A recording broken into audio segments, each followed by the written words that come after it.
सरस्वती मैया चल चल के पूजल जाई उनकर पैया। साल भपया बेली सरस्वती मैया चल चल के पूजल जाई उनकर पैया। विद्या के दाता होई सूर के साज, सेवा में कोनो कमी होखे नहीं आई, प्रसादी ले आओ जाई के। और जोड़ी के दोनों रे हाथ झुकाई के अपन माथ, जय जय बोला सरस्वती माई के। और जोड़ी के दोनों रे हाथ झुकाई के अपन माथ, जय जय बोला सरस्वती माई के।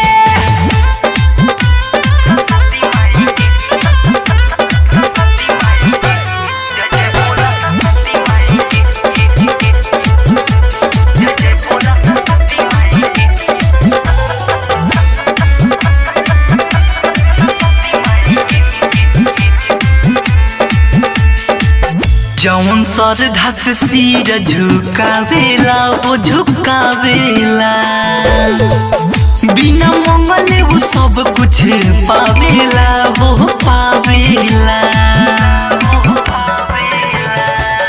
जौन श्रद्धा से सिर झुकावेला वो झुकावेला, बिना मंगले वो सब कुछ पावेला वो पावेला।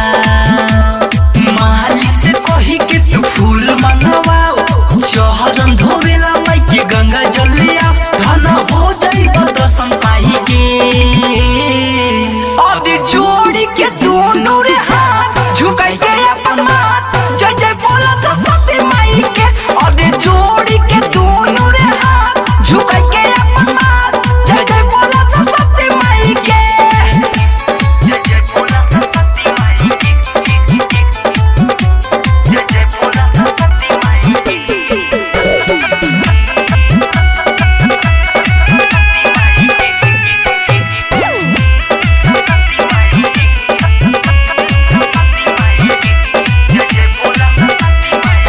रात भर जागरण करावे के वो करावे के, शैलेश प्रेमी के गावेला बोलावे के वो बोलावे के।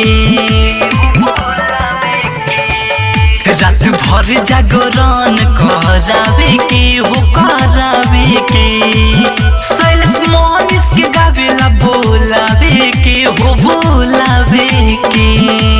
उनकर महिमा बा जग में महान, सब कोई मिल के गावो उनकर गुणगान, लाल चुनरी ले आव जाई के।